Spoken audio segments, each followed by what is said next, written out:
नमस्कार नहीं welcome you world affairs. मैं हूं प्रशांत धवन। नाउ हाल ही में यूरोपियन यूनियन ने एक बहुत ही अजीब सा काम किया है। इन लोगों ने कभी भी पाकिस्तान को एक आतंकवादी कंट्री डिक्लेयर नहीं किया, मगर इन्होंने एक प्रस्ताव पास करके रशियन गवर्नमेंट को ऑफिशियली एक स्टेट स्पॉन्सर ऑफ टेररिज्म बना दिया है। ना यहाँ पर आप देख पाओगे, European parliament declares Russia a state sponsor of terrorism as Putin launches fresh attacks on Ukraine. European parliament का कहना यह है कि सिंस रशिया लगातार यूक्रेन के शहरों पर मिसाइल दाग रहा है, जो आम नागरिक है उनकी लाइफ बर्बाद कर रहा है, उनकी जान ले रहा है, तो इसलिए रशिया को उन्होंने बना दिया एक state sponsor of terrorism. Now ये अपने आप में बहुत बड़ा स्टेप है, मगर इसके बाद एक और मेजर स्टेप यूएस ले सकता है इन द फ्यूचर, जिसका इम्पैक्ट इंडिया पर भी होगा। मगर ऑब्वियसली इंडिया में मैं देख रहा था, इवन एशिया में बहुत से लोग ये क्वेश्चन रेज कर रहे थे कि यूएस लॉ मेकर्स ने कई बार प्रस्ताव रखा यूएस के पार्लियामेंट में कि पाकिस्तान की सरकार को डेजिग्नेट करो as a state sponsor of terrorism. Europe USA दोनों ने नहीं सुनी इंडिया की, मगर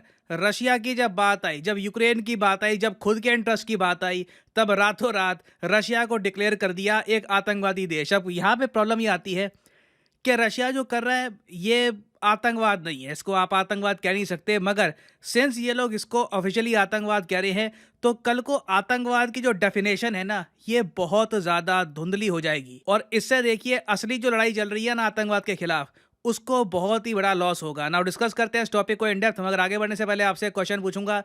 क्वेश्चन ये है कि हाल ही में भारत में किसको दिया गया है गांधी मंडेला पीस प्राइज। इस टॉपिक पर मैं एक शॉर्ट वीडियो बना चुका हूं, ये टॉपिक न्यूज़ में भी था, तो आपको बताना चाहिए इसका आंसर। ये है ऑप्शंस: डोनाल्ड ट्रंप, जो बाइडन, दलाई लामा या बराक ओबामा। कमेंट सेक्शन में सब लोग करिए उत्तर, सही आंसर मैं आपको दूंगा वीडियो के अंत में। अच्छा, पहली बात तो ये जान लो कि यूरोपियन यूनियन में आज के समय कितने देश है। टोटल देश आपको मिलेंगे यूरोपियन यूनियन में करीब 27। कुछ कंट्रीज अभी भी ईयू को ज्वाइन करना चाहती हैं, उनकी जो एप्लीकेशन है वो भी होल्ड पर है। और यूरोपियन यूनियन के आपको हेडक्वार्टर्स मिलेंगे ब्रसल्स में, मगर यूरोपियन यूनियन का एक पार्लियामेंट भी है, यूरोपियन पार्लियामेंट, ये आपको मिलेगा फ्रांस में। और यहाँ पर रिसेंटली वोटिंग हुई, वोटिंग इस मुद्दे पर होनी थी कि क्या रशिया एक आतंकवादी देश है, क्या रशिया को एक स्टेट स्पॉन्सर ऑफ टेररिज्म हम बुला दें। मुझे याद है मैं पूरा डिबेट देख रहा था, कई लोगों ने इशू यहाँ पर रेस किया कि ऑलरेडी कई देश जो वैसे इतना आतंकवाद फैलाते नहीं है, उनको डेजिग्नेट किया जा चुका है स्टेट स्पॉन्सर ऑफ टेररिज्म। वेरस कई देश है जहां पर ओसामा बिन लादेन जैसे बड़े आतंकवादी आराम से रह रहे थे, जब तक सिक्योरिटी फोर्सेस ने या फिर किसी और कंट्री की मिलिट्री ने उन लोगों को खत्म नहीं किया। तो उन कंट्रीज पर फोकस करने के बजाय अगर हम आतंकवाद का जो टैग है ये यूज करेंगे रशिया जैसे देशों पर, तो इससे आतंकवाद की लड़ाई बिल्कुल आप कह सकते हैं डाइल्यूट नहीं हो जाएगी, कमजोर नहीं हो जाएगी। मगर यूरोपियन यूनियन ने यहाँ पर यह देखा कि कितने सिविलियंस मारे जा चुके हैं रशिया के ऑपरेशन में इन यूक्रेन। अब तक बताया जा रहा है कि 6500 के आसपास यूक्रेन के नागरिक मर चुके हैं रशिया के ऑपरेशन की वजह से। 10,000 लोग बुरी तरीके से इंजर हो चुके हैं। नाउ ये आंकड़े देखकर अगर आप सोच रहे हैं कि ठीक है यूक्रेन को इतना लॉस भी नहीं हुआ, वेल देखो, मेन रशिया ने लॉस यूक्रेन का ऐसे किया है कि लोगों को इतना डरा दिया अपने मिसाइल से, अपनी टैंक से, अपनी आर्मी से, कि कई लाखों लोग ना आज के समय लगातार यूक्रेन छोड़कर भाग रहे हैं और बाकी कंट्रीज में जा रहे हैं। ये आपके सामने ग्राफ है, ये रिसेंटली रिलीज किया है यूएन ने। इस ग्राफ में यूएन ये कह रहा है कि लड़ाई से पहले ना यूक्रेन की आबादी 4 करोड़ से ऊपर हुआ करती थी।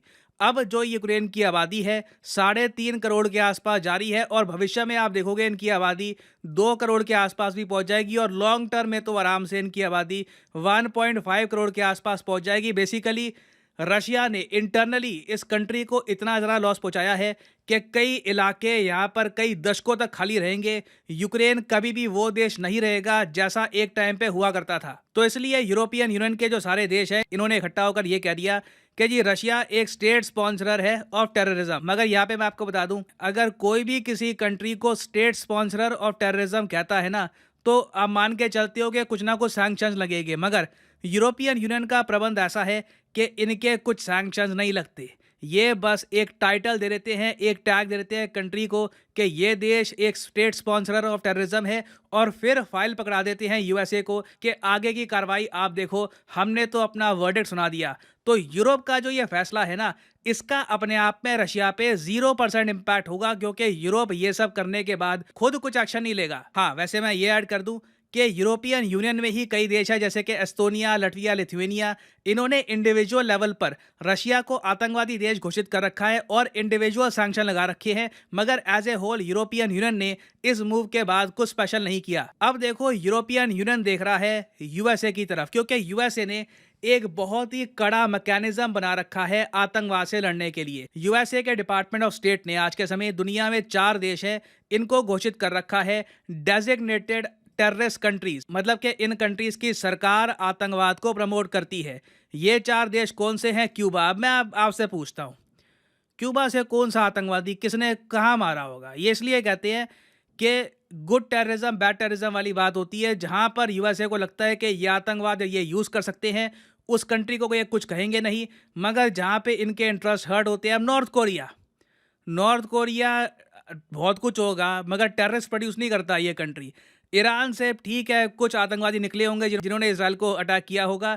सीरिया भी अलग केस है। ईरान सीरिया को अगर मैं छोड़ दूं, बाकी क्यूबा नॉर्थ कोरिया का कुछ समझ नहीं आता कि ये कैसे स्टेट स्पॉन्सरर ऑफ टेररिज्म हो गए। यूएसए देखिए, जब किसी कंट्री को एक स्टेट स्पॉन्सरर ऑफ टेररिज्म कहता है, उसके साथ आते हैं बहुत सारे सैंक्शंस, जैसे कि यूएसए के एनजीओ, इनका कोई भी इंडिविजुअल लेवल पर आदमी उस कंट्री को कोई भी फॉरेन असिस्टेंस नहीं देगा, मतलब कि डोनेशंस यूएसए से उस कंट्री में नहीं जाएगी।